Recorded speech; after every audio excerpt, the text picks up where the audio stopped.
Baik, Assalamualaikum warahmatullahi wabarakatuh. Sebelumnya izin memperkenalkan diri, nama saya Safa Piananta dengan NPM 2413525447 dari Prodi Pendidikan Teknologi Informasi Angkatan 24. Di sini saya perwakilan dari kelompok 3. Nah, pada video ini di sini saya akan menjelaskan secara lengkap dan detail dari program yang saya buat untuk tugas akhir mata kuliah pemrograman dasar. Dan judul studi kasusnya yaitu penjadwalan tugas harian.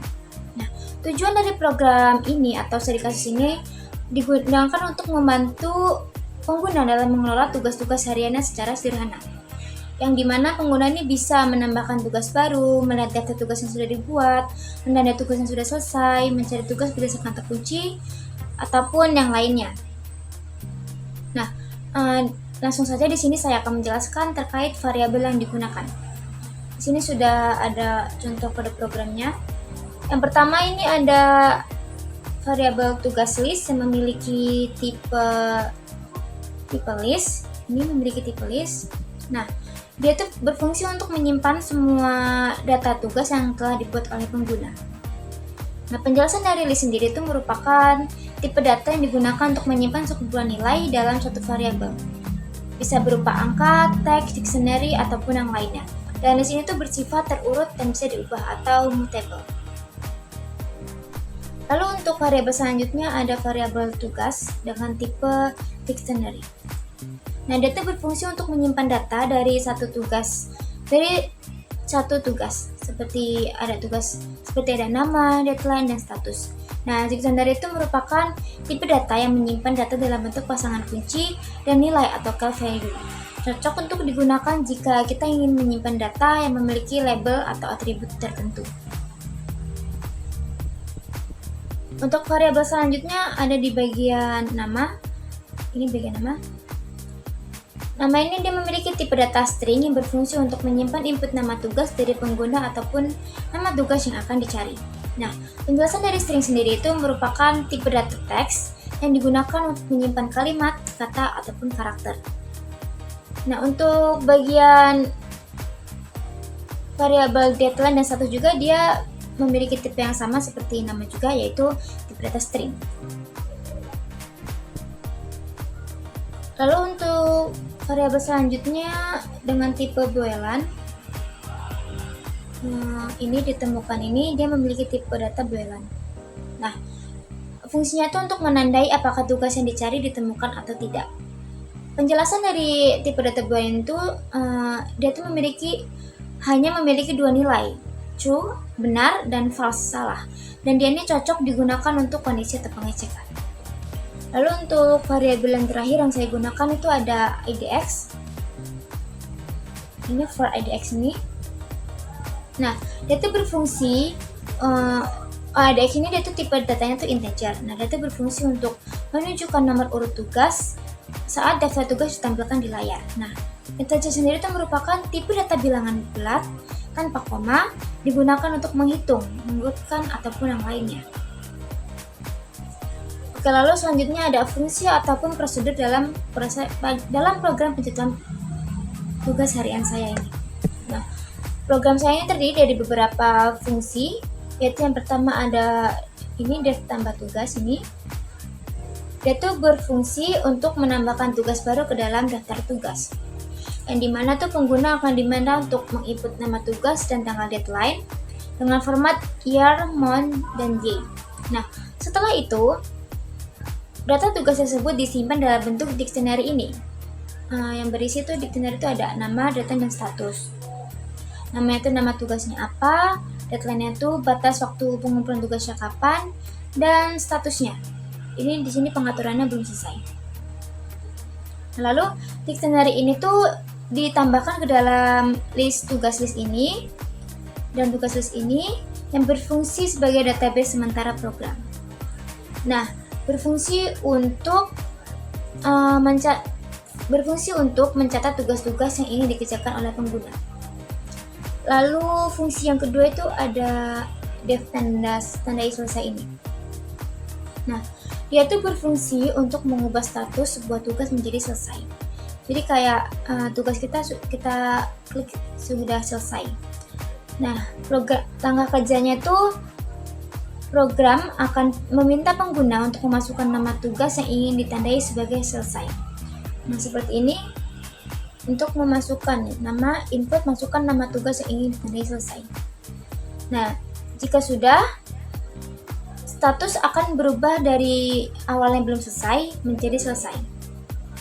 Nah, kalaupun dia tidak sesuai, jika tidak ditemukan, maka dia tuh akan muncul kalimat bahwa pesannya tuh bahwa tugas tidak ditemukan. Dia akan mengeprint tugas tidak ditemukan. Lalu untuk fungsi selanjutnya ada def tampilkan tugas. Nah, def ini tuh berfungsi untuk menampilkan semua tugas yang ada di dalam list atau di dalam list yang sudah kita buat tadi. Nah, jika list tugas ini masih kosong, if not tugas list, nah dia tuh akan mencetak atau print program akan mencetak tidak ada tugas dalam daftar. Namun jika ada tugas atau jika ada daftar tugas, maka semua tugas akan ditampilkan dengan urutan nomor lengkap dengan nama tugas, deadline-nya, dan statusnya dia tuh selesai atau belum selesai. Dan fungsi ini tuh sangat berguna untuk melihat daftar semua pekerjaan yang perlu diselesaikan. Jadi tuh kita tuh kayak bisa lihat list tugas kita tuh apa aja.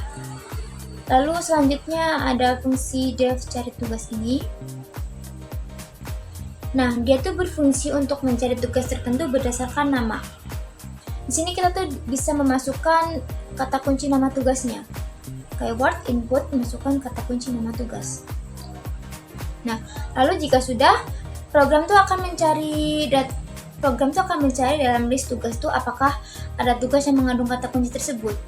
Nah, kalaupun tidak ditemukan, maka informasi tugas akan ditampilkan.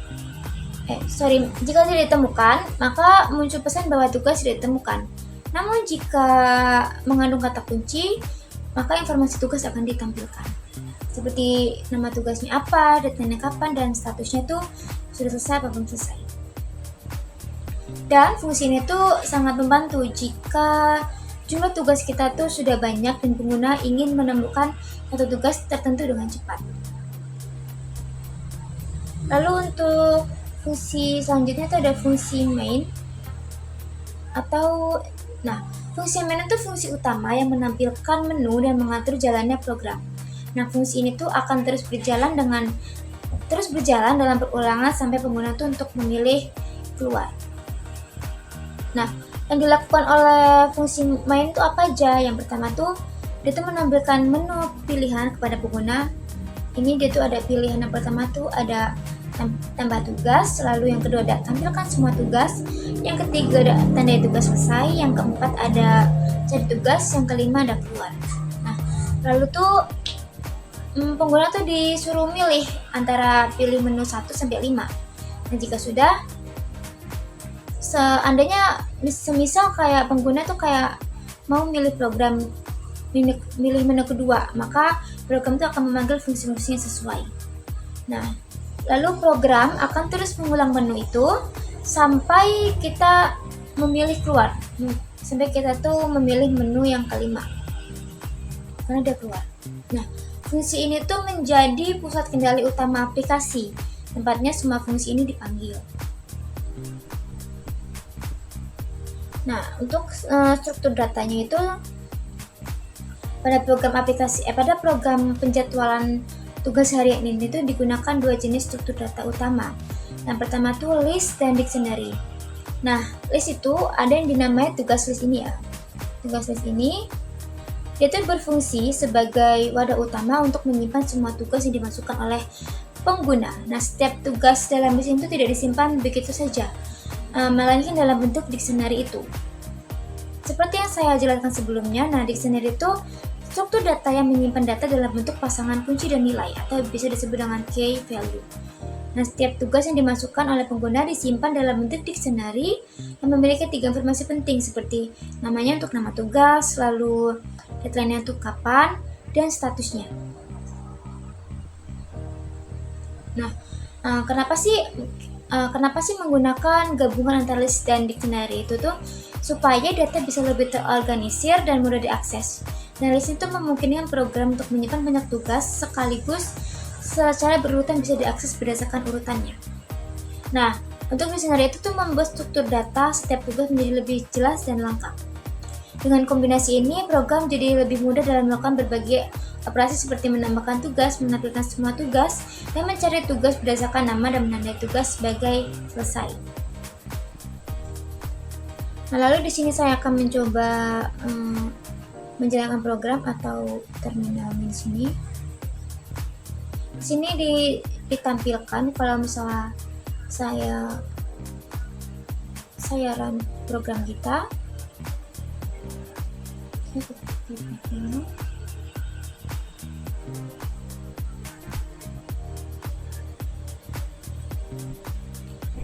Nah, di sini akan ada, sini saya akan kumpulkan semuanya. Nah, di sini tuh pengguna disuruh pilih menu, pilih menu 1 sampai 5. Di sini saya akan mencoba pilih menu pertama. Kan karena dia tuh kan menambahkan tugas baru. Nah, di sini tuh kayak pengguna atau saya tuh diminta untuk masukkan nama tugas dan tanggal deadline. Ini saya akan coba dulu. Menu 1, masukkan nama tugas, misalnya kayak project 16 1.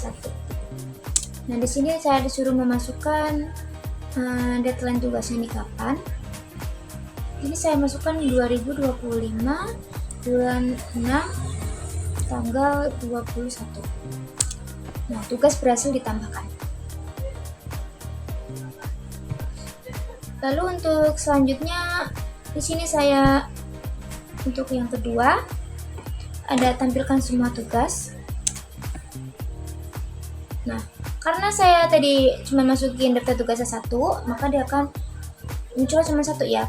Projectnya tuh ada project Pemda 1, daftar tugasnya ada project Pemda 1. Deadline-nya tuh tanggal 21 bulan 6 tahun 2025 dan statusnya belum selesai.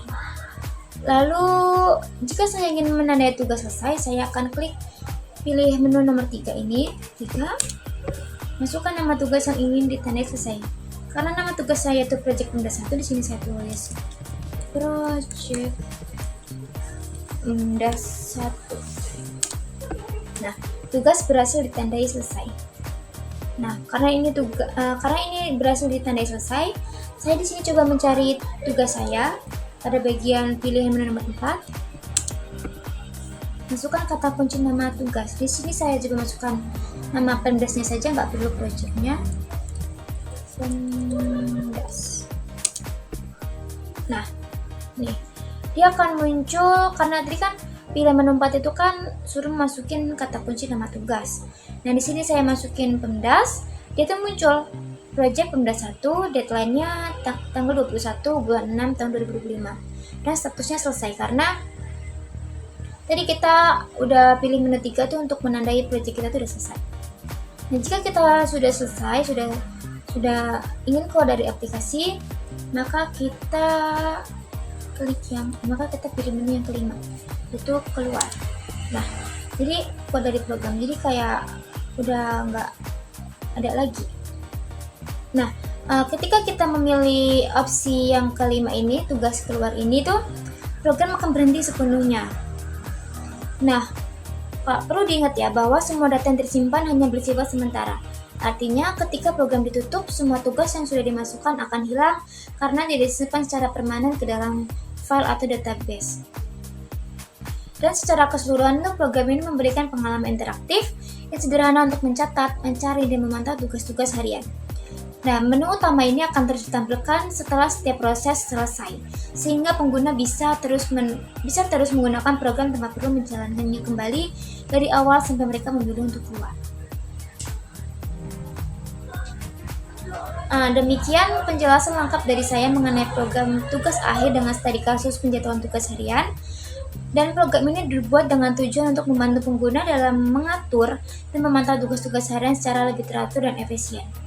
Dan melalui program ini juga pengguna dapat melakukan beberapa hal penting seperti menambahkan tugas baru lengkap dengan nama dan detailnya, melihat data tugas seluruh Melihat daftar seluruh tugas yang sudah tercatat, menandai tugas tertentu sebagai selesai, serta mencari tugas berdasarkan nama ataupun kata kunci. Dan semua fitur itu disajikan dalam bentuk menu sederhana, bahkan oleh pemula sekalipun. Dan walaupun program ini masih bersifat dasar dan berbasis teks, fungsionalitasnya yang disediakan sudah cukup berguna dalam mendukung manajemen waktu dan aktivitas sehari-hari. Dengan logika pemrograman yang jelas serta penggunaan struktur data yang tepat, program ini menjadi contoh aplikasi sederhana namun bermanfaat dalam kehidupan nyata. Dan saya harap penjelasan ini dapat memberikan pemahaman yang baik, tidak hanya mengenai cara kerja programnya, tetapi juga tentang bagaimana logika dan struktur dalam pemrograman bisa diterapkan pada masalah yang nyata. Terima kasih pada semua yang telah menyimak penjelasan ini sampai akhir.